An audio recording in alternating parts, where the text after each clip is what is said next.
Welcome back to Love Your Third Act, the podcast where we talk about what happens when the old script ends and a much better one begins.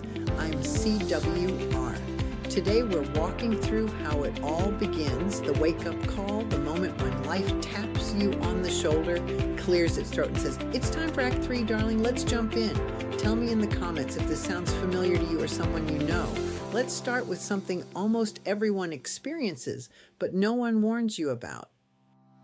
The shove out the door. One day, you're leading, deciding, fixing, directing. The next day, someone bright-eyed and disturbingly enthusiastic is presenting a new structure, and suddenly your seat looks optional. It's rarely dramatic. It's usually subtle. Projects drift away from you. Invitations get strangely lost. Then we begin to see clearer the approaching day of our exit from employment. Still can't bloody say it, the R word. I'll get there. Please bear with me.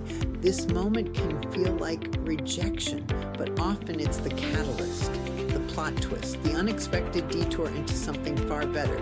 Because your third act doesn't begin when you're ready. It begins when life insists. Let's talk about what we were all sold, this idea that life after full-time work should be slower, quieter, calmer. Lovely in theory, disastrous in practice. High achievers and workaholics hit that stage and think to yourself that this can't be it. I didn't spend decades building a life to suddenly putter. People today live longer, stay sharper, and honestly have zero interest in a life of endless puttering. The old script whispers, stop, step back, shrink your world. Your third act says, no, I'm not done. Let's expand. It's not about stopping. It's about shifting into something that finally matches who you've become. All right, this part could sound a bit serious, but I promise there is a bright side. Here's what happens when people don't prepare for their third act.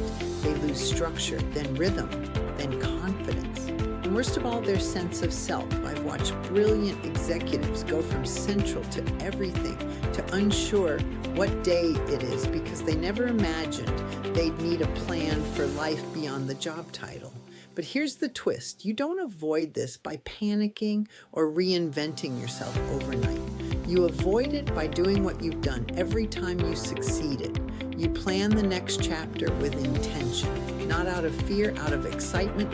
Your third act is not an ending, it's a launch. So that's part one, the wake-up call. It's the shake, the nudge, the tap on the shoulder that says, you've outgrown where you are, it's time to move.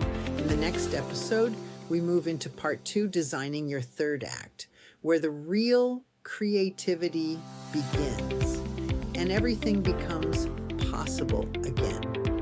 Until then, remember, you're not being pushed aside, you're being pushed forward. So please subscribe, like, and share with a mate who needs to hear it. I'm CWR, and this is Love Your Third Act.